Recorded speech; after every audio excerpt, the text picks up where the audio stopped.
Ada tiga hal utama yang menggambarkan situasi pasar di bulan November. Pertama, IHSG terkoreksi sebesar 0,9% setelah di bulan sebelumnya naik sebesar 4,8%. Koreksi di bulan November cukup wajar, mengingat rata-rata kinerja di bulan November dalam 7 tahun terakhir adalah negatif 2,1%. Kedua, pelemahan IHSG ini dipimpin oleh sektor properti dan teknologi yang masing-masing melemah sebesar 5,7%. Sementara itu, sektor keuangan yang memiliki bobot terbesar pada IHSG juga ikut mengalami koreksi sebesar 0,7%. Sektor transportasi yang mampu menghasilkan imbal hasil tertinggi di 23,3% tidak dapat mempengaruhi pergerakan IHSG karena sektor ini memiliki bobot terkecil pada IHSG yaitu sebesar 0,5%.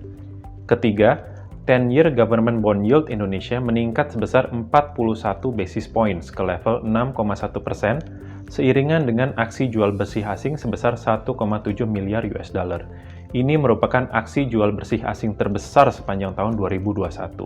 Hal ini mencerminkan sentimen negatif investor asing terhadap ketidakpastian inflasi global, US tapering run rate, dan juga munculnya Omicron, varian terbaru COVID-19.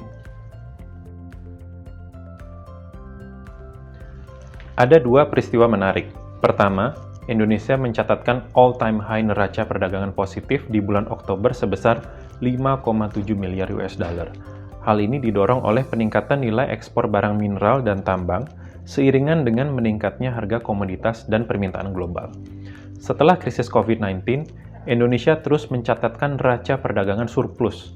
Hal ini secara langsung memberikan dampak positif bagi Indonesia, terutama terhadap kestabilan mata uang rupiah.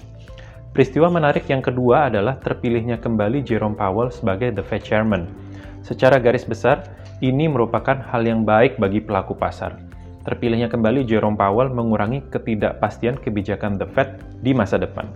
Namun, pada akhir bulan lalu, The Fed memberikan sinyal penarikan stimulus yang lebih cepat dan potensi tekanan inflasi yang lebih tinggi dari perkiraan dalam beberapa waktu ke depan. Hal ini mengakibatkan naiknya tingkat volatilitas pasar. Ada dua hal yang perlu diperhatikan. Yang pertama adalah perkembangan varian Omicron yang saat ini sudah menyebar di 13 negara termasuk Hong Kong. Yang kedua, perkembangan kasus COVID-19 di Indonesia menjelang libur Nataru. Di sisi lain, secara historis bulan Desember merupakan bulan yang terbaik bagi IHSG. Selama 20 tahun terakhir, kinerja IHSG di bulan Desember tidak pernah negatif dengan kinerja rata-rata sebesar 4,5%. Hal ini dapat dikaitkan dengan adanya musim window dressing yang biasa terjadi di akhir tahun. Oleh karena itu, investor dapat mempertimbangkan untuk mengambil kesempatan ini dengan berinvestasi pada reksadana saham.